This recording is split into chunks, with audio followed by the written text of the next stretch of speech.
Ako po si Miss Winnie at ito ang ating kwento. Magandang araw.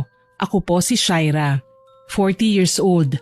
Itong kwentong ibabahagi ko po sa inyo ay nangyari noong taong 2005. 20 anyos lamang ako ng mga panahong ito.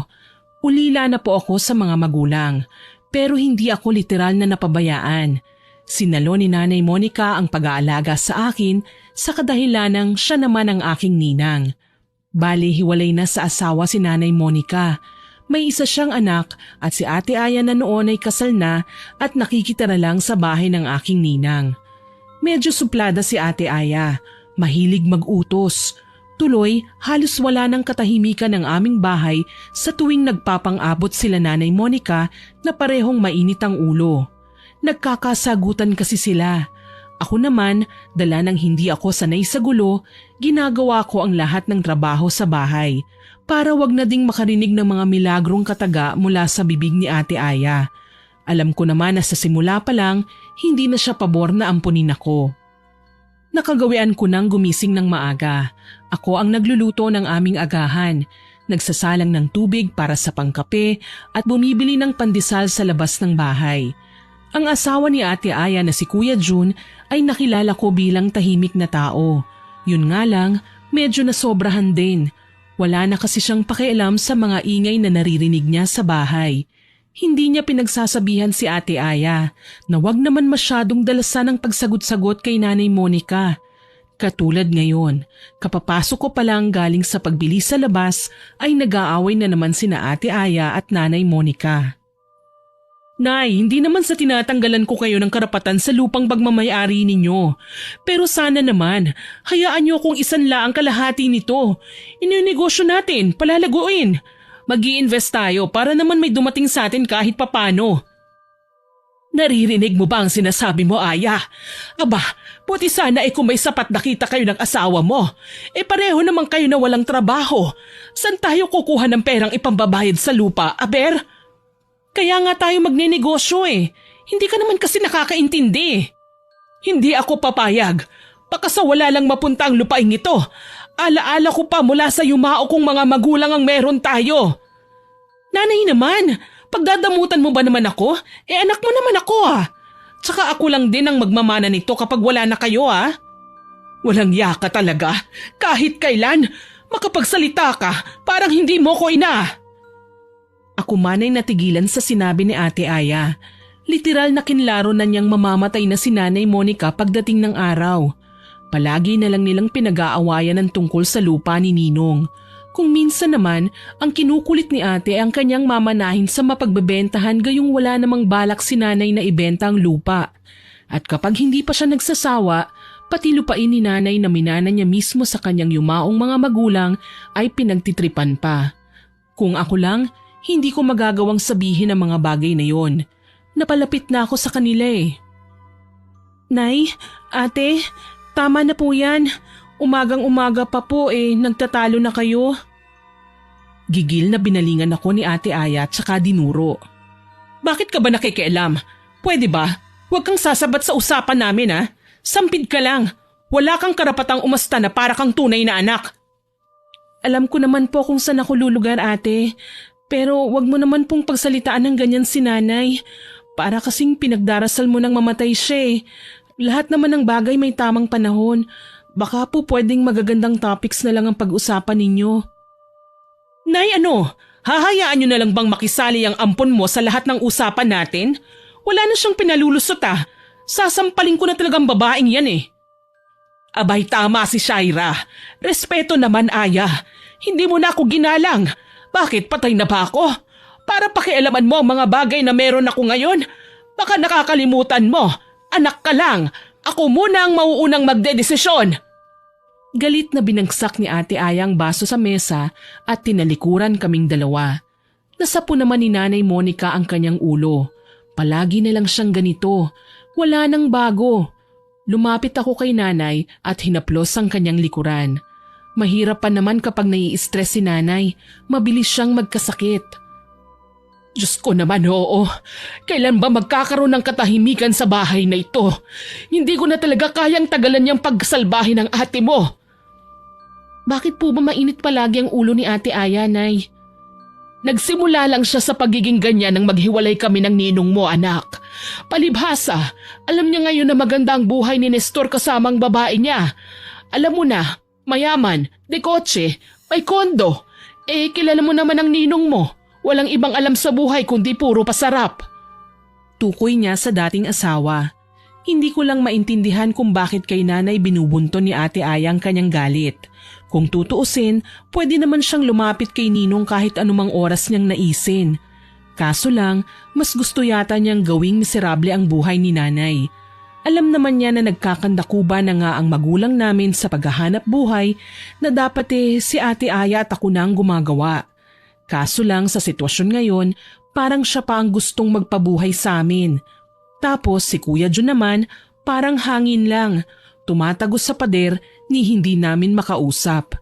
Palaging hay, palibhasa, adik. Ayaw ko mang magmalaki pero ako, kaya kong magsilbi kay nanay hanggang sa maabot na nga namin ang aming mga pangarap. Gusto kong makapag-aral, makapag-abroad nang sa gayon magantihan ko si Nanay Monica sa lahat ng kabutihan niyang nagawa sa akin. Nginitian ko si nanay. Hayaan mo na si ate, Nay. Mahihimasmasan din siya. At kapag maaalala niya ang mga sinabi niya sa'yo kanina, siguradong mahihiya siya. Ganun naman palagi hindi po ba? Nasa huli ang pagsisisi. Salamat anak. Napakaswerte ko dahil napakabait mo. Ikaw ang palaging nagpapalamig sa mainit kong ulo. Ay, syempre naman po. Ikaw naman po ang pinakamamahal kong nanay. Kung wala po kayo, baka sakali na ako lumaki. Walang mapuntahan, walang matutulugan. Sabi ko sa kanya, ganito naman talaga palagi ang ginagawa ko para mapagaan ang kalooban ni nanay.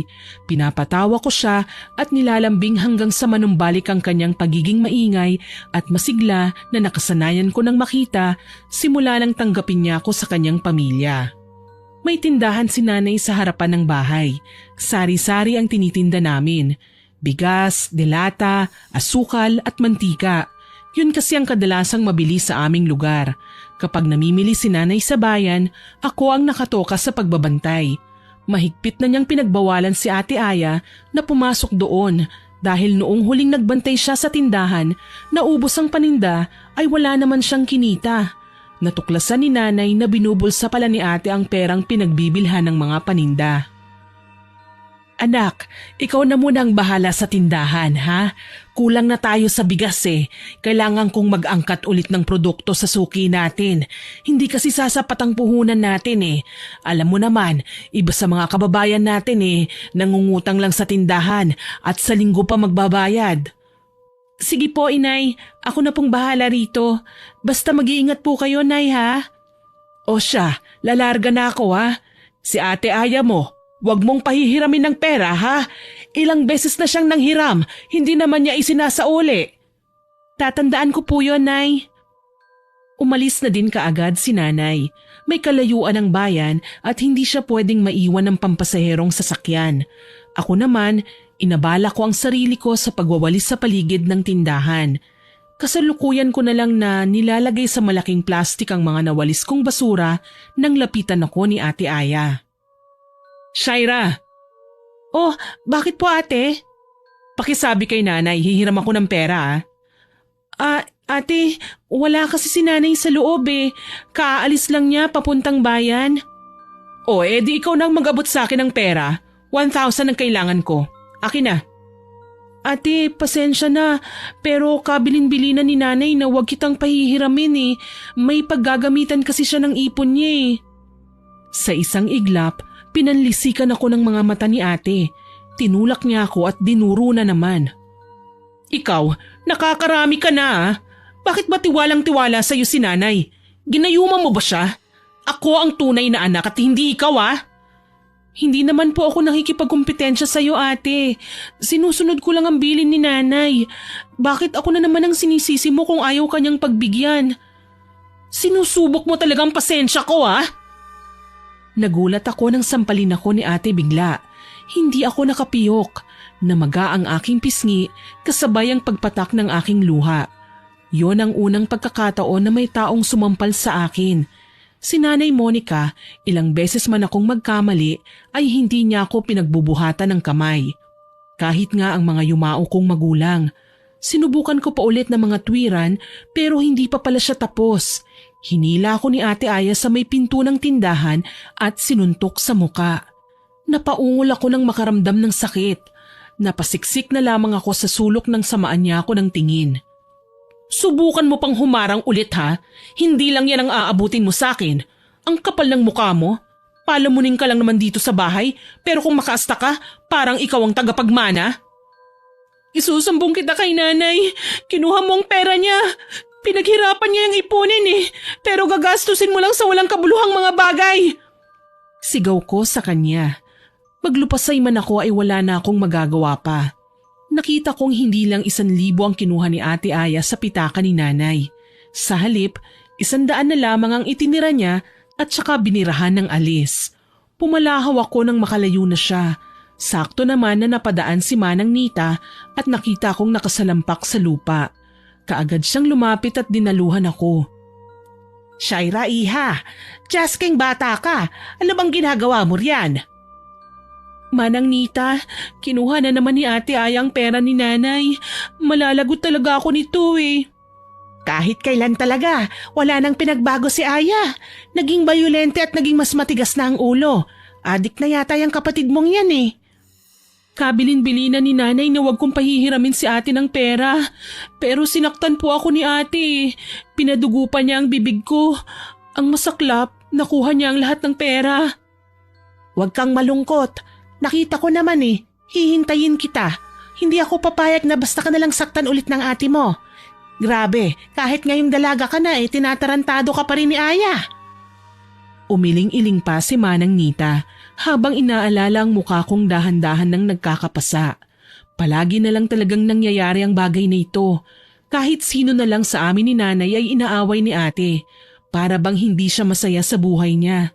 Kinahapunan nga, dumating si nanay at nagtaka nang makita ang mukha ko. Oh, anak, anong nangyayari dyan sa mukha mo? Taka niyang tanong. Ayaw ko na sanang magsumbong dahil sigurado ako na silang dalawa ulit ni ate ang magtatalo. Kaso lang, konektado ito sa pagkakakuha ng pera ni nanay. Nariyan naman si Manang Nita na ipiniliwanag kagad ang nangyari. Hay nako, dating gawe Monica. Sinaktan ni Aya ang bunso mo at sapilit ang kinuhang pera niyo sa tindahan. Hayaan, pinadugo pa ang mukha ni Shaira. Ano?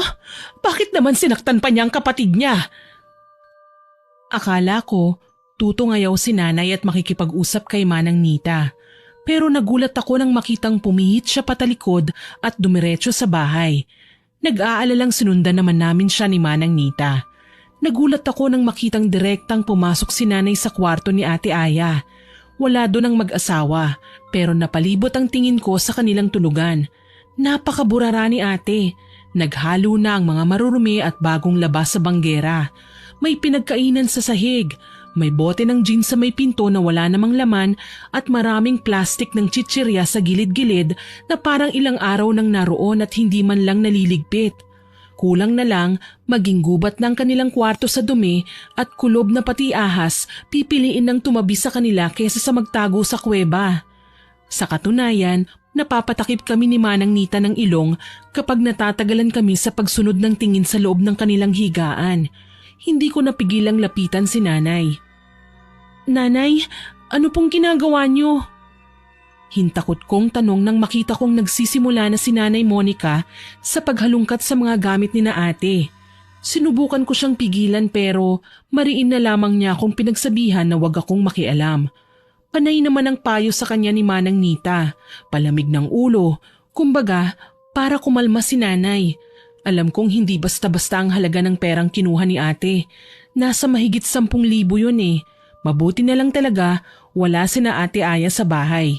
Kung nagkataong naroon sila, malamang nagkakagulo na naman.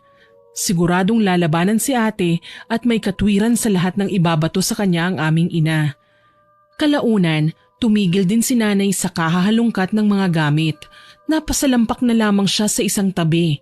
Tahimik na umiiyak. Ramdam ko ang kanyang panghihina na para bang nawawalan na siya ng pag-asa. Wala naman akong nagawa kundi ang yakapin na lamang si nanay. Ipinaramdam ko sa kanya na okay lang ang lahat, na hindi siya nag-iisa. Mabuti na lang, pinahid niya kaagad ang kanyang luha. Tama na ang drama. Pasensya ka naman ang Nita ha. Medyo nakalimot ako na nariyan ka pala. Ayos lang yon. Kahit sino naman kapag galit may mga bagay na nakakalimutan. Pero wag mo nang alalahanin. Sa susunod, wag mo nang iiwan kay Shaira ang pera mo. Sinasaktan ni Ayang bunso mo eh. Tignan mo, sayang naman ang ganda ng mukha niyan kung magkakapasalang. Paano pa siya makakahanap ng boyfriend niyan? Si Manang Nita talaga, oo. Boyfriend ka agad? Hindi ko pa nga naiaahon si Nanay Monica sa hirap eh. Kita mo na, Manang Nita. Napahiya ka sa anak ko. Hindi ako iiwan yan, uy. Mas mahal niya ako kaysa sa mga crush niya. Si Nanay talaga, ang galing magpatawa sa mga salita. Crush talaga? Crush kaya yun? Nakipagtawanan na lamang sila kasabay ng aking mga biro.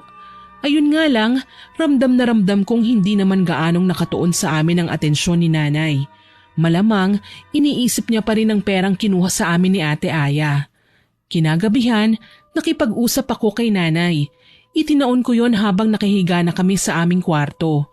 Kahit kasi dalaga na ako, hindi ako humihiwalay kay Nanay sa pagtulog. Nanay, pasensya na po kayo ah. Wala man lang akong nagawa para protektahan po ang pera ninyo. 100 na lang ang tinira ni ate. Naunahan niya kasi ako sa mga action moves niya eh. Nasaktan ka na nga, nagbibiro ka pa. Anong gusto mo? Ako nang maglagay ng pasa sa mukha mo? Dito naman sa kabila para pantay na. Pinatatawa ko lang po kayo, Nay. Kayo talaga. Ewan ko ba anak, hindi ko alam kung bakit ganyan ang ate mo. Parang hindi niya ako nanay. Kung tratuhin niya ako, parang kung sino lang. Minsan nga, gusto ko na siyang sukuan eh. Kaso lang, naaalala ko na anak ko siya, kaya nagpipigil ako sa aking sarili. Hayaan mo po, inay. May konti naman akong ipon mula sa binibigay niyo sa akin. Ipapahiram ko na lang po muna sa inyo yon. Proud kong sinabi kay nanay. Natawa siya. Sakto kinurot ako sa tagiliran. Pareho kaming binibigyan ni ate ng pera ni nanay. Kaso lang naiipon yung sa akin. Wala naman akong dapat na pagkagastusan eh. Samantalang si ate, puro na lang gastos. Ni hindi siya nag-iipon. Sa totoo lang, ako ang kinakabahan para sa kanya. Paano na lang kung mabuntis si ate? Saan siya kukuha ng pera sa pangangailangan nila? Sobrang kawawa si Nanay Monica sa kanila. Pati nga si Kuya Jun walang trabaho. Paano nila naatim na magpakasal at magkaroon ng pamilya kung ganyang wala naman silang iniisip para sa kanilang kinabukasan? Binalingan ko si nanay ng tingin nang mapansin kong nagsasalita siya. Ibang klase ka ngayon na. Ikaw na talaga ang nagpapahiram. Nay, kahit hindi niyo po sabihin, nakaalalay po ako palagi sa inyo. Hanggat may maitutulong po ako, hindi ko kayo susukuan. Kahit umuwi pa tayong duguan. Sabay kaming nagtawanan. Naging family joke na namin ang katagang yun, pero hindi namin yun tinutotoo. Para muling madagdagan ang aming puhunan, nagpasya kami ni nanay na bumili ng mga alagang manok. Sabi ko kay nanay, pwede naming ibenta pa isa-isang mga yon o di kaya ay katayin namin tapos maglako ako sa lansangan ng adobong manok. May eskwelahan din kasi malapit sa amin, kaya malakas ang loob kong magtinda. Lalo na't alam kong mauubos kagad ang mga yon. 10 manok ang binili namin sa bayan dahil mura pa noon ang presyo ng manok. Nagiging mahal lamang ito kapag nadadagdagan ng timbang o di kaya ay kapag niluluto na. Lahat na lang ng pwedeng gawin sinubukan namin para lumago ang ipon namin ni nanay. Nanghihinayang lang ako na hindi ito magawa ni ate. Sana triple pa ang kikitain namin kung tumutulong sila sa amin ng asawa niya kung sakali. Makalipas ang ilang araw, naging mabenta ang nilalako kong adobong manok. Bukod sa nagkakapera kami, yun din ang nagiging ulam namin. Kaya naman ang sumunod na buwan, dinagdagan ulit namin ang aming alagang manok. Sa pagkakataong ito, 20 piraso ng buhay na manok na ang dala namin pa uwi. Magaling ka ding humawak ng pera, anak. Alam mo ba yun? Kung laging ganito ang kita natin, mabilis tayong yayaman. Nay, ikaw din po ang nagturo sa akin para maging masinop. Tsaka tama naman po kayo eh. Hanggat may naiipon, malayo tayo sa gutom. Sana pareho kayong mag-isip ng ate mo. Hindi sana ako nahihirapan kausapin siya ngayon. Pero alam niyo po, inay, masaya ako na hindi kayo nag-uusap ngayon kasi hindi kayo nai-stress. Mas okay na yung ganito kaysa araw-araw po kayong nagsisinghalan. Sa bagay, tama ka naman anak. Ewan ko ba, maayos ko naman siyang pinalaki. Pero hindi ko maintindihan kung bakit ganyan siya ngayon sa akin. Mas mabuti nga ako hindi ko siya inabandona. Kagaya ng tatay niyang pinili ang marangyang buhay at iniwan ako. Sarili niya lang ang iniisip niya. Kasasabi ko lang nai-stress na naman po kayo, Nay. Oo na, Madam Shaira. Hindi na ako magdadrama. Muli, naging abala kami sa paglipas ng mga araw. Mabilis na dumami ang naghahanap sa akin sa lansangan dahil masarap nga naman ang lutong adobo ni nanay. Yun nga ang dahilan kung bakit nakapag-ipon kami kaagad. Ang kaso nga lang, nagiging panira sa aming mga gawain si Ate Aya. Madalas niya akong lapitan para hinga ng pera, utangan, o kung minsan sapilitan niyang kukunin. Ganyan na siya kasalbahe. Nalaman kong nalulung na pala siya sa sugal at paulit-ulit na natatalo. Ang asawa naman niya nasa tabi ng kalsada din at nalulung na sa bisyo. Sigarilyo at alak ang pinagkakaabalahan niya. Isang araw, naglalako ako sa kalsada nang salubungin ako ni ate. Napahinto kami sa tapat ng isang tindahan. Shaira, malaki na bang kinita mo? Kung nagugutom ka ate, pwede kitang bigyan ng isang supot ng adobo at saka puso. Pero kung pera ang hihingin mo, pasensya na wala akong dala eh. Aba, ibang sagutan natin ngayon ha? Ano, may pinagmamayabang ka na ba? Nainis ako at nilapag ang paninda ko sa mesang bakante tsaka hinarap si ate. Hindi ko na kasi nagugustuhan ang mga binabato niyang salita sa akin. Parang sobrang pang-aapi na. Hindi na niya pwedeng ipamukha sa akin ngayon na ampon lang ako. Kasi ang totoo, mas mukha pa siyang ampon dahil sa taglay niyang ugali. Wala akong pinagmamayabang ate, pero may pagmamalaki ko po na nakakatulong ako kay nanay. Ikaw ba? Anong nabibigay mo sa kanya? Kalungkutan? Konsumisyon? Abat walang hiya ka. Matapos ka naming ampunin, bihisan at gawing tao, yan ang igaganti mo sa akin? Hindi naman ikaw ang nag-ampun sa akin ate, si nanay. Wala ka namang ibang ambag sa buhay niya kundi puro na lang pasarap. Nag-asawa ka pa, pero pareho naman kayong mga walang kwenta. Sigaw ko na ikinainit ng ulo ni ate. Bigla niya akong sinabunutan kaya nagkagulo kami sa aming kinaroroonan. Siyempre, nagalit din ako sa ginawa ni ate, kaya oo, pumatol ako sa kanya. Hindi ko hinayaan na siya lang ang makapanakit sa akin. Nagpagulong-gulong kami sa lubak-lubak na kalye at makailang beses niya akong nginudngod pero nakakaganti naman ako. Ang asawa niya, sa halip na umawat ay tatawa-tawa lang, parang engot na nakikipagpustahan pa sa mga kainuman niya. Siyempre, pabor sa kanyang asawa. Hindi naman ako nagpatalo. Alam kong marami pa akong kakaining bigas kung ang pag-uusapan namin ay ang pakikipagbuno sa isa't isa. Mas malakas si ate, mas ayaw ding magpatalo. Mabuti na lang, sa gitna ng nagkukumpulang mga tsismoso at tsismosa, may humawi at nagsisisigaw na inawat kaming dalawa. Aya, Shaira, ano ba? Tama na yan! Hindi na kayo nahiya. Pati dito sa lansangan, pinapakita nyo ang kagaspangan ng inyong mga ugali. Si ate po kasi ang nagsimula, Manang. Aba, Manang Nita, wala kang pakialam kung patayin ko man dito sa kalsada ang ampon ng nanay ko, ha? Alam mo, sumusobra ka na, Aya eh. Nagtitiis sa hirap ang nanay mo at kapatid para lang may makonsumo kayo. Pero hindi ka naman tumutulong sa kanila. Anong klaseng anak ka? Kababae mo pa namang tao, pero barumbada ka. Nang duduruin na sana ni Ate Aya si Manang Nita, aktong susugod ako sa kanya. Kaso lang, dumating naman si Nanay Monica. Nang gagalaitin niya kaming pinaghiwalay tsaka sinampal na dalawa. Wala siyang pinili sa amin. Pareho niya kaming pinagalitan. Ano ba? Hindi niyo na ba talaga ako binigyan ng kahihiyan? Dito pa talaga sa kalsada? Nay, sorry po. At nariyan na naman ang isang pakialamera. Nanay mo ang pakialamerang nasa harapan mo ngayon, Aya. Walang yaka. Puro ka na nga lang pasarap. Pati pinaghihirapan ng kapatid mo, aagawin mo pa. Sobra na yang katamaran mo. Katamaran? Nanay kita ha. Obligasyon mong buhayin kami. Oo, obligasyon ko nung hindi ka pa nag-aasawa. Pero ngayong may lalaki ka na sa buhay mo, siya na ang may responsibilidad sa'yo. Mga hayop kayo, wala ka nang binigay sa akin kundi konsumisyon. Mabuti pa si Shaira, nakakatulong. Lintik palang babaeng yan eh. Siya na lang palagi ang mabango, siya na lang ang tama, ang huwarang anak, punyeta.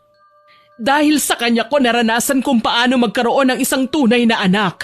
Ikaw ba, naiparamdam mo sa akin ang bagay na yon? Hindi ba? Masahol ka pa sa tatay mo. Sino bang may kasalanan kung bakit umalis si tatay? Hindi ba't ikaw naman? Kasi mapagmataas ka. Hindi mo kayang makisama sa biyenan mo dahil masama ang ugali mo. Hayan, iniwan ka na lang. Nagulat kaming lahat nang bigla na lang humakbang si nanay at malakas na sinampal si Ate Aya. Lumagapak ang kanyang pisngi na panigurado kong tumulig sa kanyang buong pagkatao. Wala kang karapatang husgahan ako. Wala kang alam sa pinagdaanan ko. Kung may mga napansin ka man, hindi lahat yun ay totoo. Wala kang utang na loob.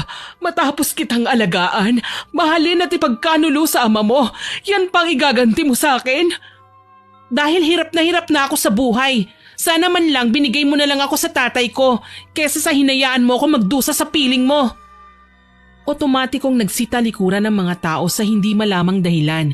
Para bang hindi na nila kayang pakinggan ang mga susunod na sasabihin ni nanay. Ako naman, tahimik lang na lumuluha. Kahit mahapdi ang anit ko sa lakas ng pagkakahila ni Ate Aya sa buhok ko, hindi pa din maipagkakailang mas masakit ang nararamdaman ni nanay ngayon. Kahit maraming tao, mukhang itong pagkakataon na lang sila magkakausap ng matino. Kasi kung magkakasakitan man, alam namin na may aawat. Napayakap na lamang ako kay Manang Nita na noon ay hindi kami iniwanan. Matagal ko nang kakilala si Manang Nita. Simula pa sa aking pagkabata, nariyan na siya. Nakakausap ni nanay at nakakasama. Minsan, nakakasabayan sa pamimili at kung magkakasakit man kami, siya ang nagsisilbing manggagamot namin. Siya ang matatawag naming babaeng albularyo na marami na ding nagamot ng mga taong nagkakasakit sa hindi normal na paraan. Dala ng mga kwento at bali-balita, madalas ding makita si Manang Nita sa kagubatan at nagdadala ng bila-bilaong prutas. Ang sabi, miyembro siya ng isang kulto. Pero kalaunan, nalaman namin na may mga nagpapagamot sa kanya na nababati pala ng engkanto o kahit na anong elemento dahil nagkasala sa kanila. Para makipag-areglo, kailangan niyang magdala ng maiaalay kagaya ng bigas, prutas at gulay. Minsan naman, puting manok at kambing. Pinakamahal na ang baboy para sa pag-aalay. Kapag naisasagawa naman ang ritual, gumagaling din kaagad ang mga may sakit. Naging takbuhan tuloy ng marami si Manang Nita. Hindi naman kasi siya mahal maningil. Tumingala ako sa kanya. Magkakaayos pa po ba sina ate at nanay? Sa tingin ko naman oo, pero yung ate mo, matalas kasi ang dila. Minsan kailangan turuan ng leksyon yan, nang sa ganon matutong gumalang sa magulang. Napakaswapang pa niya. Nag-aalala lang po kasi ako, baka magkasakit si nanay sa ginagawa niya. Hindi ko lang lubos maisip paano niya naaatim na sagot-sagutin ng nanay namin. Ni minsan hindi kami inaabuso, hindi kami inalila. Pero si ate, hindi ko kayang ginagawa niya. Huwag kang mag-alala. Mapagtatanto din ng ate mo na mali ang mga ginawa niya sa nanay mo. Magkakaroon din siya ng leksyon. Wika sa akin ng ginang. Hindi ko alam kung bakit, pero para bang may bumubulong sa akin na may magiging partisipasyon si Manang Nita sa pagkakaroon ni ate ng matututunang leksyon. Humupa na din ang pagtatalo ni nanay sa kalye. Katulad ng dati, si ate ang huling nagsalita at naging matagumpay sa mata ng maraming tao. Yun nga lang, dala ng gigil ni nanay, sa bahay siya nagwala. Pinagtatapon niya ang lahat ng gamit ni na ate at kuya dun sa labas ng bahay. Tinangkapang mag-iskandalo ni ate, kaso lang mabilis si nanay. Lalo na't bago kami umuwi, ay dumaan muna kami sa barangay hall. Inireklamo ni nanay kay chairman ang kawalangyaan ni ate at nagpa-escort ng 2 tanod para bantayan kami, sakali man na humantong sa mas brutal na pagwawala si ate. Sige, lumayas na kayo. Wala naman kayong naitutulong sa akin. Mga hayop kayo. Ikaw, June, may nanay ka naman. Hala, umuwi kayo doon. Isama mo yung walang galang mong asawa. Tutal, tapos na ako sa pagiging nanay sa inyo. Bakit? Akala mo ba naiinggit ako sa bahay mong bulok? Pwe, mas mabuti nga yun eh. Hindi ko na kailangang makisama sa iyo. Asa ka pa? Wala ka naman talagang pakikisama. Sige, dun ka magbagsik-bagsikan sa pamilya ng asawa mo nang makita mo ang hinaharap mo. Tutal, malakas naman ang loob mo at hindi mo ako ginagalang. Dun ka sa balwarte ng mga tigre. Bulyaw pa ni nanay. Walang nagawa sina ate kundi ang umalis na nga ng bahay. Nangihinayang man ako pero nakamit namin ni nanay ang katahimikan na matagal na naming inaasam. Ang katahimikan na buong akala ko hanggang panaginip lamang. Pinili naming umusad na ni nanay nang makaalis na si ate. Naging maayos ang aming buhay. Naglalako pa din ako ng adobong manok habang si nanay naman nakabantay sa tindahan. Patuloy ang pagdami ng aming mga paninda. Magandang balita anak, may maibibili na naman tayo ng mga alagang manok. Matitriple na natin ang makakatay sa susunod na araw. Mabuti po yan, Nay.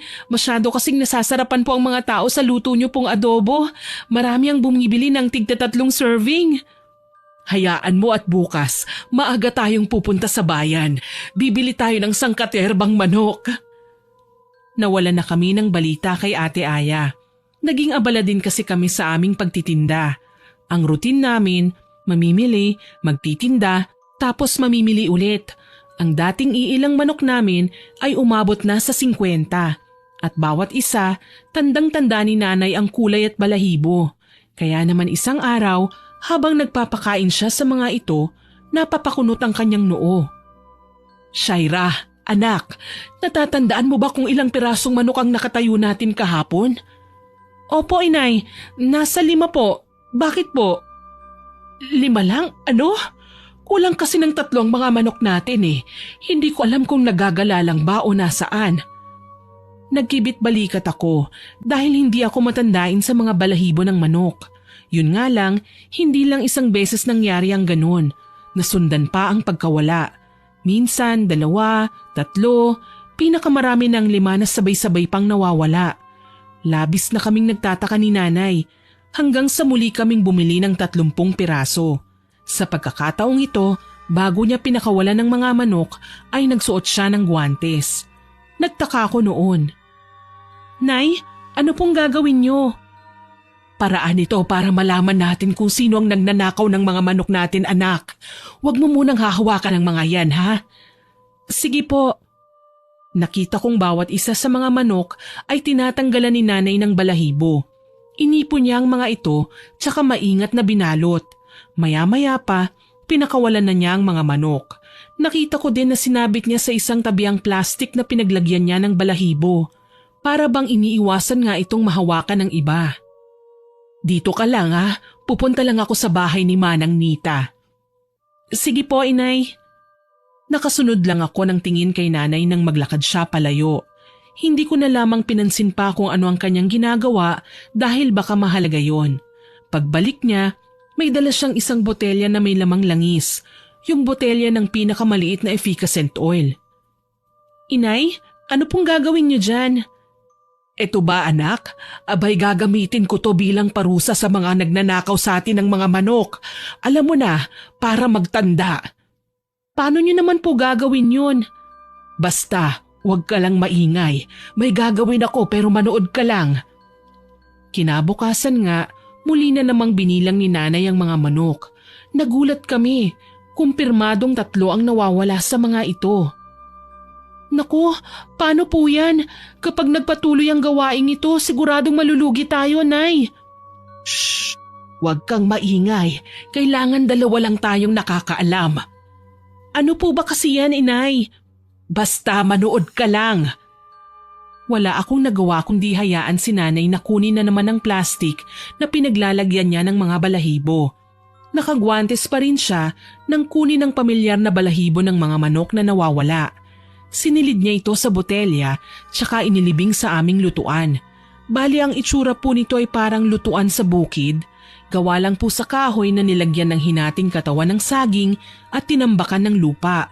Sa ibabaw, may 3 bato kung saan namin pinapatong ang aming kaldero kapag kami ay nagluluto. Sa ngayon, hindi na namin nakikita ang lupa dahil natatakpan na ito ng abo. Kinubkob ni nanay ang abo at binaon doon ang langis. Gusto ko man na magtanong kung bakit niya ito ginagawa, kinakabahan naman akong magsalita. Ang alam ko lang, hindi normal na gawain ng tao ang nakita kong ginawa ni nanay.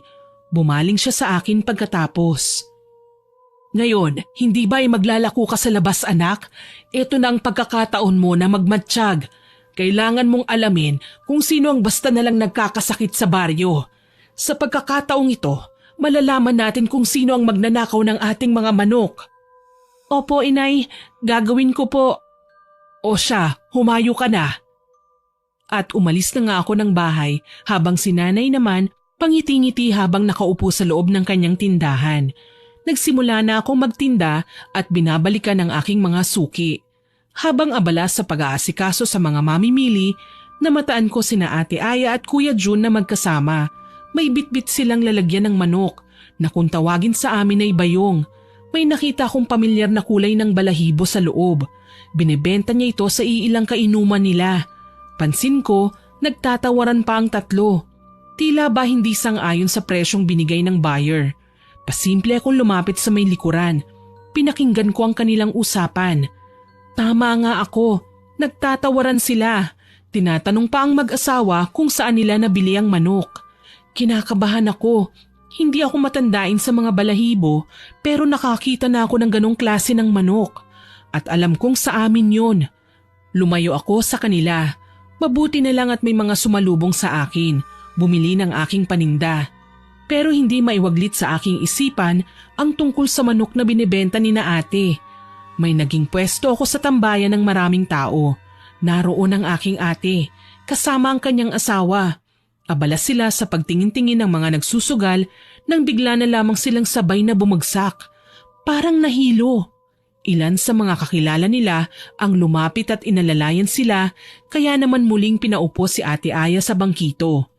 Marami ang nagtatanong kung anong nangyari. Kaso lang, bigla siyang nagsuka at nahintakutan ng iba sa nilabas niya sa bibig. Kulay gray na parang ginamos ang kanyang sinuka. Kanya-kanya naman sa paglayo ang mga tao. Ano kaya ang nangyari kay ate? Palihim kong tanong sa aking sarili. Sakto naman na nakita ko si Manang Nita na naglalakad papalapit sa akin.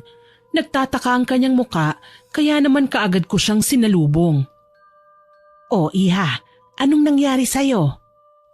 Manang, si ate po, nagsuka. Biglaan na lang siyang nahilo. Ganon ba? Bakit hindi natin lapitan? Baka lang po kasi biglang manakit eh. Kilala niyo naman si ate, napaka-bayolente. Mamaya, ibintang pa niya sa akin ang nangyayari sa kanya.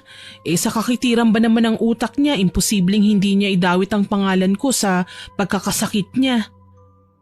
Kung sa bagay, o siya, napadaan lang ako. Papunta ako sa bayan at baka maiwan ako ng sasakyan. Mauna na ako, ha? Sige po. Ako naman po tatapusin pang ibenta ang lahat ng ito. Nanatili akong nakatayo kung nasaan ang kaguluhan. Medyo nahimasmasan na si ate habang pinagtutulungang paypayan ng mga tsismosa. Literal na mabagsik talaga siya sa aming lugar.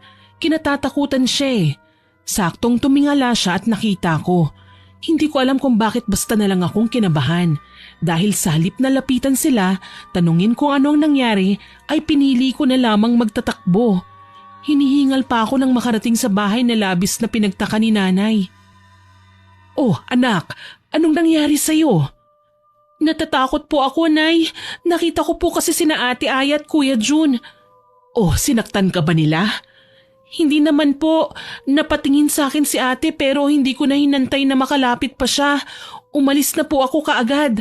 Baka po kasi manggulo na naman siya at kung ano na naman po ang sabihin sa akin. Niyaya ako ni Manang Nita na lapitan pero tumanggi po ako. Tama naman ang ginawa mo, anak. Kapag nakita mo sila, iwasan mo na lang para wala ng gulo. Alam naman natin na mahilig sa iskandalo ang ate mo. Napangiti na lamang ako at pumasok sa bahay. Sakto lang sa amin ang natirang ulam kaya hindi na namin kailangan pang magluto para sa pananghalian. Kinahapunan, dumating si Manang Nita. Tila balisa. Malamang sasabihin niya kay nanay ang nakita namin kanina. Hindi siya mapakali habang si nanay naman abala sa pag-aayos ng kanyang mga bagong biling paninda. Ako naman ay nagsasampay ng mga nilabhang damit sa likuran pero naririnig ko ang usapan nila. Maliit lang naman ang bahay namin kaya kahit na sino pa ang kausap namin magkakarinigan lang sa loob o sa labas ng bahay. Oy, Manang Nita, kanina ka pa riyan ah. Ano bang problema? Monica, yung binigay ko sa'yo na langis, ginagamit mo na ba? Abay oo, ginamit ko na. Alam nyo naman na sunod-sunod ang pagkawala ng mga manok namin. Kailangan ko ng resulta. Napakawalang yan naman kasi ng mga magnanakaw na yan eh. Talagang tinitira pa ang kaunting negosyo ko. Bakit ho ba?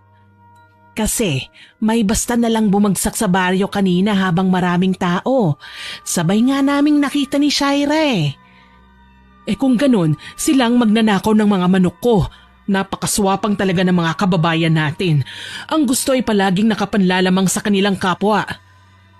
Paano yan, Monica? Hahayaan na lang ba natin sila? Hindi ba't sinabi nyo na kamamatay ang ganung gawain? Oo, sumpa na yung ginagawa natin. Oras na matuyo ang langis na nasa loob ng botelya, mawawalan din ng buhay ang anak mo. Ano? Bakit hindi niyo ho sinabi? Akala ko alam mo na. Paano ko ho malalaman? Wala naman hong sinasabi sa akin si Shaira. Baka naman natakot lang ang bata. Huwag kayong maingay at baka marinig tayo ni Shaira. Alam niyo namang sobrang tuwid ang batang yun. Ayaw sa pandaraya, sa paggawa ng masama. Ako naman wala talagang balak na saktan si Aya. Pero kailangan kong malaman kung sino ang magnanakaw ng mga manok ko. Ngayong may impormasyon na tayo, kukumprontahin ko na lang siya. Gulat na gulat ako sa mga narinig ko. Hindi ako makapaniwala na magagawa ni nanay ang ganitong bagay. Yung tipong yayakap siya sa mga ganoong gawain para lang malaman kung sino ang nanlalamang sa kanya. Tsaka bakit hinayaan siya ni Manang Nita na gumamit ng ganito? Pinili kong manahimik at hinayaan na muna sila sa kanilang pinag-uusapan. Nakatatak na sa aking isipan na kapag mahalaga ang kanilang topic ay hindi ako pwedeng basta na lang sumabat. Mabuti na lang umuwi din kaagad si Manang Nita. Naiwan kami ni nanay at ito na ang napagtanto kong tamang pagkakataon para kausapin ko siya. Nanay? O anak, bakit?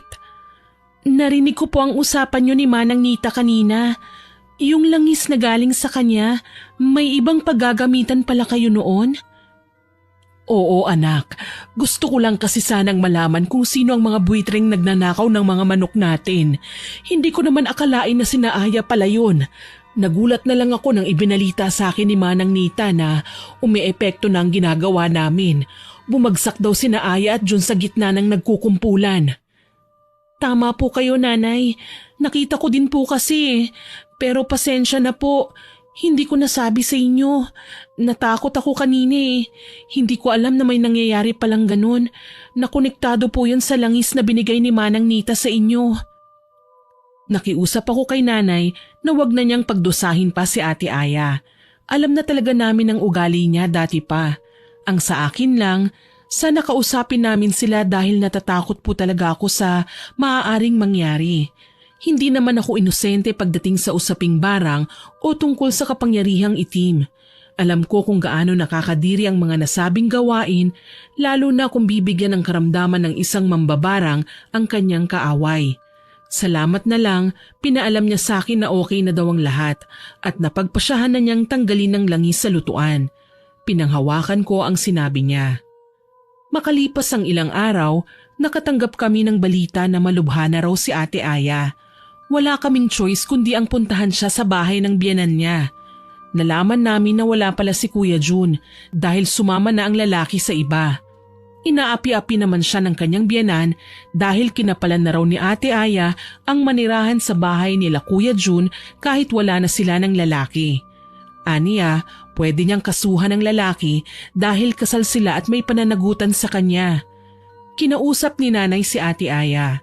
Ako naman ng mga sandaling yon ay nakaupo lang din sa gilid ng pinto kung saan naroon ang kwarto niya. Anak, yaman din lamang at iniwan ka na ni June. Bumalik ka na lang sa bahay. Huwag mo nang ipagsiksikan ang sarili mo rito. Hindi mo naman sila kadugo eh. Nagpapatawa ka ba? Di nawalan din ako ng koneksyon kay June kapag umalis ako sa bahay na to. Wala namang magagawa ang mga magulang niya dahil legal akong asawa. Ate, hindi po worth it kung mananatili ka rito. Ipinagpalit ka na rin naman niya sa iba eh. Tsaka ipakita mo sa kanya na kaya mo ring mabuhay nang wala siya. Mga punyeta pala kayo eh. Bakit ba hindi nyo na lang i-apply ang mga salitang yan sa sarili nyo? Bakit nagpupumilit pa kayo? Ayoko na nga sa inyo eh. Sana naman makaintindi kayo. Pinalayas nyo na ako, hindi ba? Ate. Ano, Nay? Hanggang dito ba naman ipamumukha nyo sa akin na mas paborito nyo si Shaira? Pagod ako ah. Masama ang pakiramdam ko. Sana wag nyo na akong guluhin pa. Hindi ako sasama sa inyo. Pero anak, umalis na kayo. Sinabi nang hindi ko kayo kailangan. Siguro kung ibebenta nyo ang parte ni tatay sa lupain na pinagtitirikan ng bahay nyo, baka yon tanggapin ko pa. Tinalikuran kami ni Ate Aya pagkatapos ng pagsinghal niyang yon. Hindi ko alam kung bakit mainit na mainit ang kanyang dugo kay nanay. Parang hindi niya tunay na kadugo kung ituring. Wala kaming nagawa kundi ang umuwi sa aming bahay. Hindi kami nagtagumpay na makasama si ate dahil nagmamatigas naman siya. Nalaman na lang namin na nagpapagamot sa albularyo si ate. Hindi namin alam kung ano ang naging resulta, lalo na at nabalitaan namin na sinugod niya si Manang Nita sa bahay ng ginang.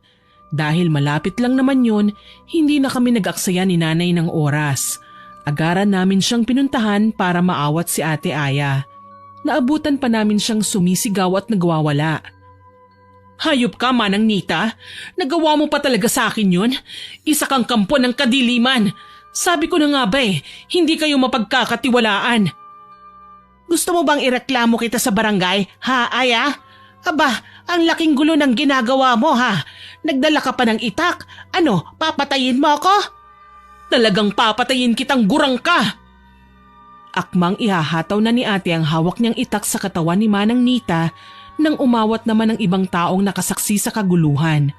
Pati kami nagsigawan sa pag-aakalang nasugatan na si Manang Nita. Mabuti na lang dumating sina chairman kasama ang iilang tanod at pinigilan si Ate Aya. Tuloy dinala sila sa barangay hall. Nalaman namin na kaya niya pala inatake si Manang Nita dahil ginayuma raw nito si Kuya Jun para sumama sa ibang babae. Iginiit naman ni Manang Nita na wala siyang kinalaman sa mga nangyari. Sa halip, isang babae ang lumapit sa kanya para bumili ng gayuma. Normal na usapin na ito sa amin kaya maging ang aming chairman ay hindi na nagulat pa. Pinilit siyang ipagbate pero hindi yun nangyari. Ang naging solusyon na lamang ay pinapirma silang dalawa at pinangako na hindi na maglalapit pa. Kinausap naman ni Nanay Monica si Manang Nita. Ano ba kasing nangyari, Manang Nita? Hindi ko na nga alam paano pa magpapaliwanag ng maayos, pero napaka-bayolente ng anak mo, Monica. Sino ba yung babae? Malapit raw nakakilala ng biyenan ni Aya. Hindi ko naman alam na si Jun pala ang gagayumahin niya. Huli na nang nalaman ko. Di wala kang ang kasalanan. Ang bruha kong kumari ang dapat sisihin rito. Naku ay Nay, wag na po. Katatapos lang ng gulo Baka si Ate Aya naman ang makaharap ninyo. Alam nyo naman pong mahilig sa gulo yun. Huminga ng malalim si Nanay at hindi na nga nagpatuloy sa balak niya sanang gawin. Akala namin matututunan na ni Ate Aya ang leksyon at hindi na gagawa pa ng iskandalo. Pero ng mga sumunod na araw, nagulat kami nang basta na lang siyang dumating sa bahay na may kasamang matabang babae. Panay ang alok niya sa lupain na kahit awatin namin siya ay hindi nagpapigil. Tuloy pagkaalis ng babae ay nanggagalaiting hinarap ni Nanay si ate. Ano na naman ba ito, Aya? Talagang hindi mo na ako nirerespeto. Kailangan magdala pa rito ng problema? Ilang beses ko na bang sasabihin sa'yo na hindi mo isasanla ang lupa namin ng tatay mo? Hindi ko naman isasanla eh. Ibinebenta ko nga, hindi ba? Tsaka may share ka naman, kalahati. Ano, hindi na masama, inay. Baka nakakalimutan nyo, lupa lang na binili nyo ni tatay ang binebenta ko. Hindi kasama ang minana nyo sa mga magulang nyo na mga ninuno ko rin naman. Isang malakas na sampal ang nagpagulat sa aming tatlo. Nang mapatingin ako kay Ate Aya, nakita kong sapunan niya ang kanyang pisngi. Sinampal siya ni nanay. Hindi ka na nahiya sa pinaggagawa mo. Akala mo ba, hindi ko alam ang ginawa mong pagnanakaw sa mga manok ko? Babaeng walang utang na loob. Sumosobra ka na. Sana hindi na lang kita naging anak.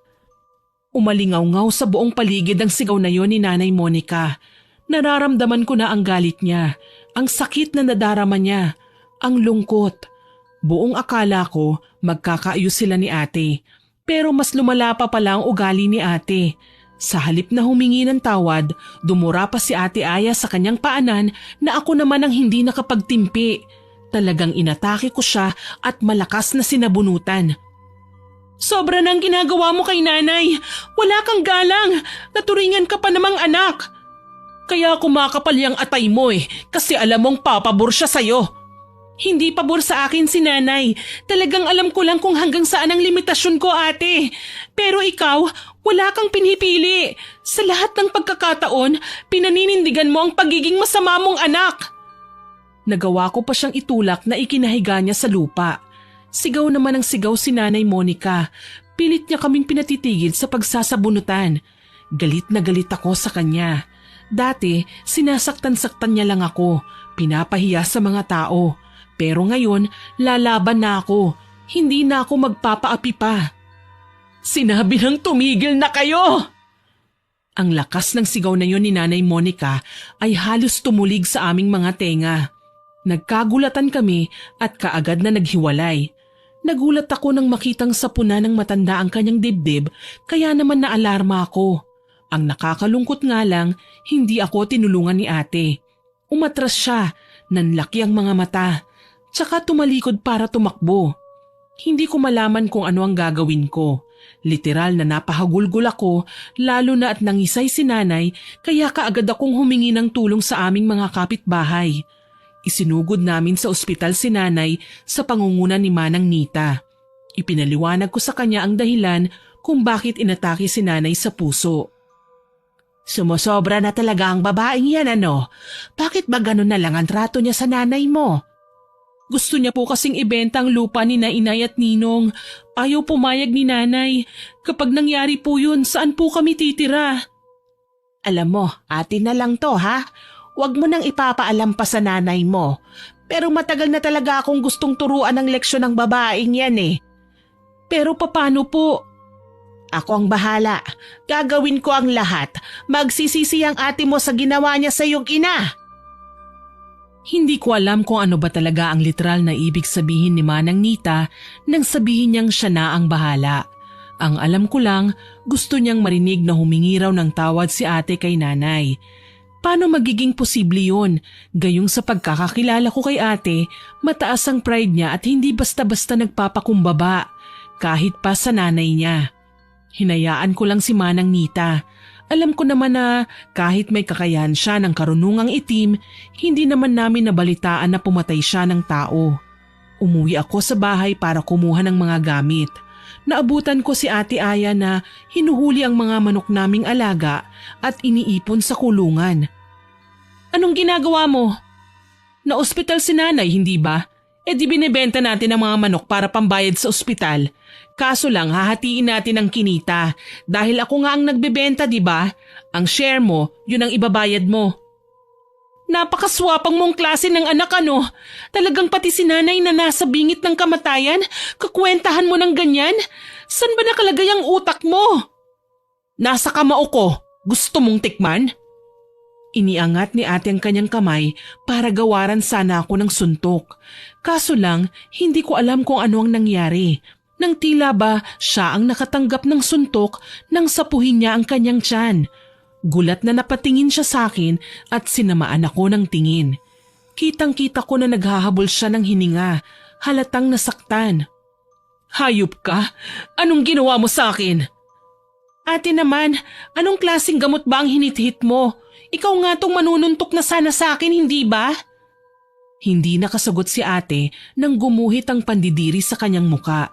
Maya-maya lang, napasigaw ako nang magsuka sa aking harapan si ate. Kulay itim ang nilalabas niya sa bibig. Parang yung likidong galing sa pusit. Mabaho at may kasamang uod. Diyos ko! Ano yan?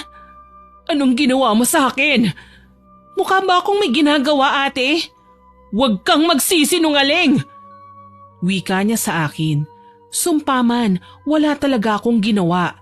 Pero bakit ganito ang nangyayari kay ate? Sinubukan ko siyang tulungan pero tumanggi siya at binalya ang kamay ko. Wala akong nagawa kundi hayaan siyang lumayo. Naiwan akong nagtataka lalo na at nakita kong tila ba maliliksing sumunod kay ate ang mga uod na kanina lang ay sinuka niya.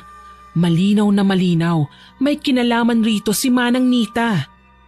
Hindi ako nag-ingay at kumilos na lamang ako na parang walang nangyari. Sinusundot talaga ako ng konsensya ko. Kaso lang, kailangan magdusa ni ate. Alam kong tingin ni nanay sa akin, mabuti at may takot sa Diyos. Kaso minsan, kailangan na talagang maging masama.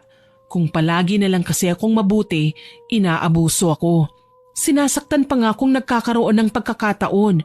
Wala din akong binanggit kay nanay nang makabalik ako sa ospital. Nagkamalay na siya at ang sabi ng doktor, mild stroke lang daw ang nangyari sa kanya.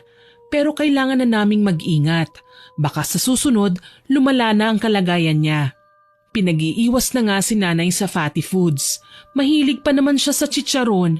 Mabuti na lang masunurin si nanay. Lahat ng sinasabi sa kanya ng doktor ay sinusunod niya. Makalipas ang 1 linggo, nakalabas na nga kami ng ospital. Kagaya ng inaasahan, hindi na nga nakabalik si ate pagkatapos ng huling encounter namin. Tingin ko may iniinda na siyang sakit. Ang ate mo, hindi ba nakakabalik rito? Nung nasa ospital pa po kayo, Nay, nagpunta siya rito. Hinuli niya ang mga manok, ibibenta niya raw. Hati kami sa mapagbebentahan. Tapos yung share ko raw po ang ibabayad ko sa ospital. Kailangan naman daw po na sa kanya yung share niya kasi bayad daw po natin sa napagbentahan dahil siya daw ang maghahanap ng buyer. Nabenta ba naman? Hindi po, hindi na siya bumalik nung huli kaming nag-uusap. Sana, wag na siyang magpakita, no? Suhapang eh. Ang gusto niya, lahat na lang mapunta sa kanya. Ayaw niyang mamimigay o nakikihati. Huwag niyo po sanang iisipin na sinasabi ko po ito para ma-stress pa po kayo. Pero sumusobra na po kasi siya eh. Kaya okay lang na wag na siyang bumalik pa rito. Magkakasala kasi ako sa Panginoon kapag nakapagbitiw pa ako ng kung ano-anong salita laban sa kanya, anak. Kaya ipagdasal na lang natin na sana magbago siya. Napatango na lang ako sa naging pahayag ni nanay.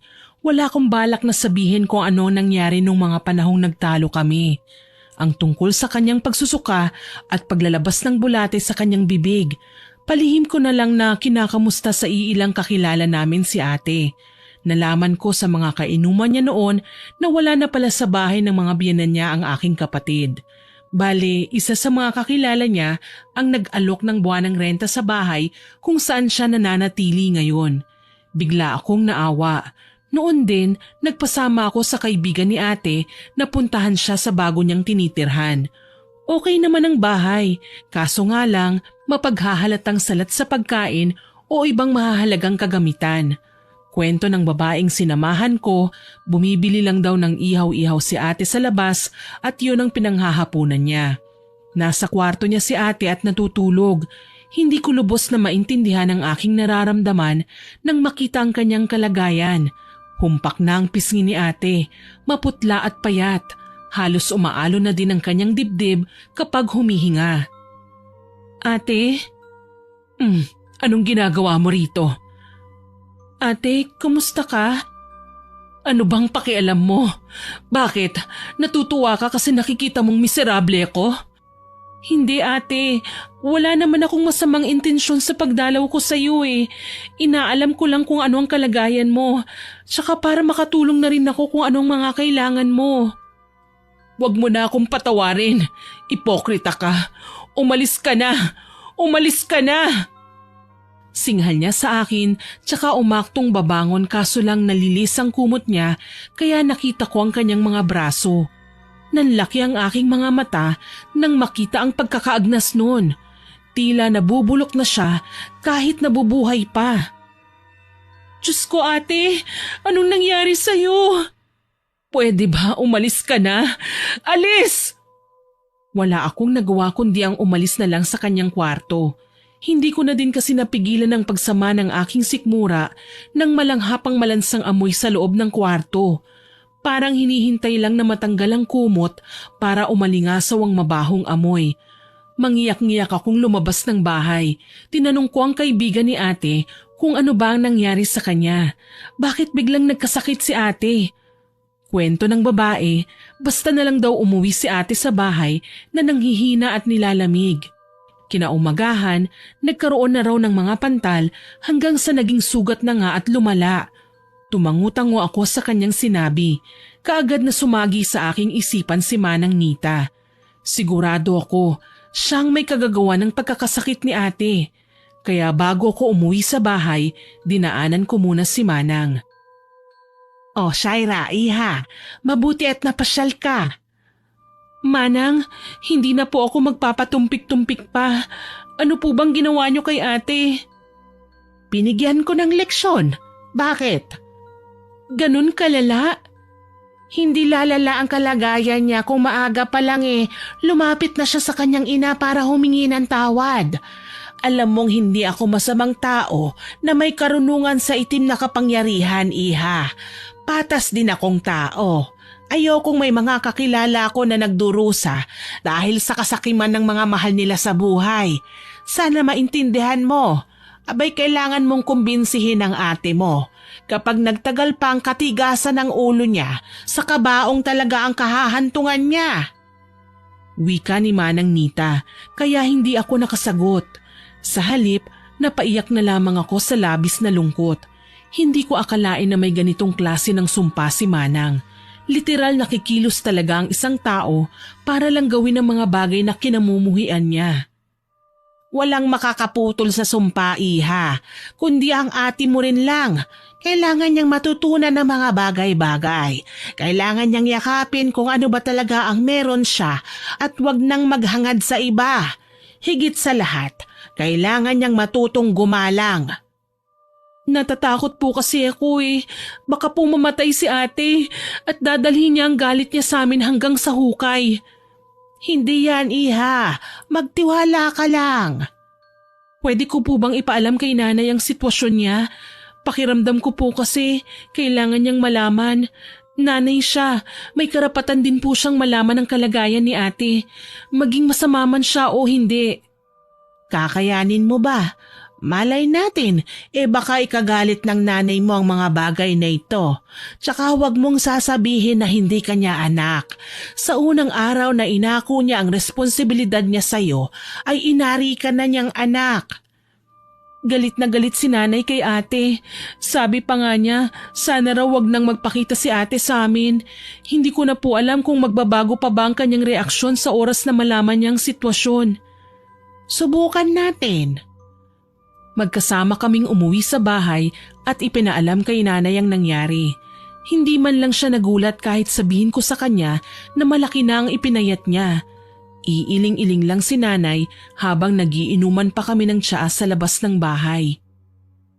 Ayan kasi, sa sobrang tapang ng anak kong yan, kahit sino binabangga. Pero ngayong may sakit na, tiklop na siya? Nay, hindi po ba kayo naaawa kay ate?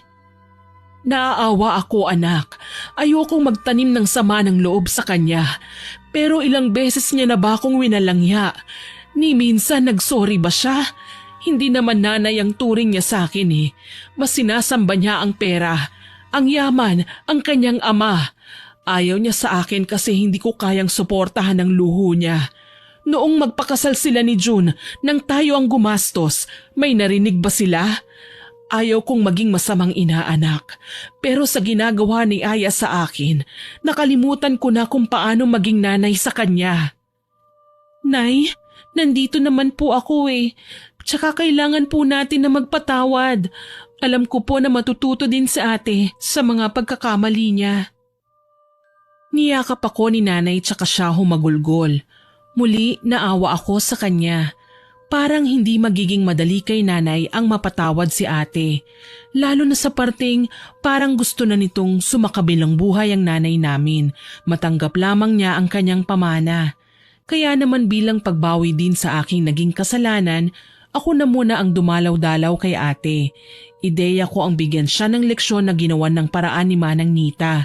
Kailangan kong makahanap ng paraan na may maitulong naman ako. Araw-araw ko siyang dinadalaw. Inaasikaso, pinaliliguan at pinapakain. Kahit nung una, pinagsusungitan ako ni ate, hindi ko siya sinukuan. Hanggang ngayong naramdaman ko na lumalambot na siya sa pakikitungo sa akin. Galit ako sa'yo. Bakit hindi ka gumanti sa akin ngayon? Wala akong kalaban-laban, no? Ate, nagpunta ako dito para alagaan ka, hindi para awayin. Lasunin mo na lang kaya ako. Ayaw mong makipag-away sa akin eh. Ate, patas akong tao. Hindi ako pumapatol sa kasing payat mo, no? Walang challenge yun. Napangisi si ate sa aking sinabi. Alam kong kahit papaano, napagaan ko ang aming sitwasyon. Baliw ka talaga, kaya ako naaasar sa'yo eh. Kung asar ka sa akin, kailangan mong magpalakas, magpataba ka. Hindi mo ako kayang labanan ngayon. Namiss ko pa naman ang pagiging bayolente mo. Napapahiyang yumuko si ate. Hindi ko alam kung may nasaling akong damdamin niya o ano. Pero nasaktan din ako nang makita siyang nalulungkot. Ate, pasensya na ha. Nasobrahan yata ako sa biro. Hindi naman. Napagtanto ko lang kung gaano ko nasaktan si nanay. Sa dami ng makapanindig balahibong sinabi ko sa kanya, hindi ko deserve ng kapatawaran. Kahit ilang beses akong nagkasala, lagi niya akong pinupuntahan, sinusundo. Ngayon sinukuan na niya ako. Hindi naman sa ganun ate, may sakit si nanay hindi ba? Nahihirapan siyang gumalaw ngayon, kaya hindi siya makadalaw sa'yo. Pasasaan ba't magkikita din kayo? Nahihiya ako kay nanay bunso. Ako ang dahilan kung bakit siya nagkaganon. Parang hindi ko kayang magpakita pa sa kanya. Ate, wag mong sabihin yan. May mga bagay o salita lang talaga tayong napapakawalan dahil galit tayo o sa tingin natin ay tama ang pinaniniwalaan natin. Wag mong isipin na sinukuan ka na ni nanay. Niyakap ko si ate. Hindi na ako nag-inarte dahil maayos ko namang binalot ang nagsusugat niyang braso. Nalagyan ko na din yun ng mga ethyl alcohol kaya alam kong mamamatay na ang kung anumang bakterya na nasa kanyang balat. Kaya lang pala lumala ng ganun ang kalagayan ni ate kasi walang nag-aalaga sa kanya. Kahit papaano, nagkalapit kaming dalawa. Natuto ako kasi bunso na ang tawag niya sa akin at marunong na siyang humingi ng pasensya sa bawat pagkakataong nagkakamali siya. Lahat ng yon sinasabi ko kay nanay. Wala akong inilihim. Kaya naman bago matapos ang aming usapan sa gabi ay naririnig ko siyang umiiyak. Isang araw, nagising ako na abala si nanay. Nagagawa na niyang kumilos ng malaya, nakakapagluto na siya at nakakapaninda. Kaso lang, iba nung araw na yon dahil lahat ng niluluto niya ay sinisilid niya sa basket. Shaira, anak, bumangon ka na riyan. Bilisan mo at dadalawin natin ang ate mo. Opo, inay. Maghahanda na po ako. Dali-dali akong naligo, sabik na nagbihis at naghanda ng mga dadalhin. Medyo malaki na ang kinikita namin sa pagtitinda, kaya si Manang Nita na ang kinuha naming pansamantalang magbabantay ng aming tindahan. Naabutan ko si nanay na binibigyan siya ng instruction tungkol sa mga produktong ang presyo ay nakasulat na sa nakasabit na papel. Kayo na munang bahala rito ha, hindi naman kami magtatagal doon, Manang Nita. Sige, basta mamaya pautangin mo ko ha. May kailangan akong bilhin sa bayan bukas eh. Oo naman ho, ako ang bahala. Aalis na ho kami. Manang Nita, mauna na po kami ha. Sige, basta balitaan niyo ako sa family bonding niyo ha. Ngiti lang ang iginanti ko kay Manang Nita. Hindi pa kasi ko sigurado kung ano ba ang magiging outcome ng pag-uusap ni nanay at ate. Ang tanging dasal ko lang maging okay na ang lahat at magkaayos na sila. Pagdating namin sa kanyang tahanan, naabutan ko si ate na nagwawalis. Medyo mabuti na ang kanyang pakiramdam. Nagsisimula nang tumuyo ang kanyang mga sugat. Nagsinungaling sa amin si Manang Nita na gagaling lang si ate kapag napatawad na siya ni nanay. Ang totoo niyan, sa oras na napagtanto na niya ang kanyang mga pagkakamali at nagnais na siyang magbago, ay dahan-dahan nang mawawala ang sumpa.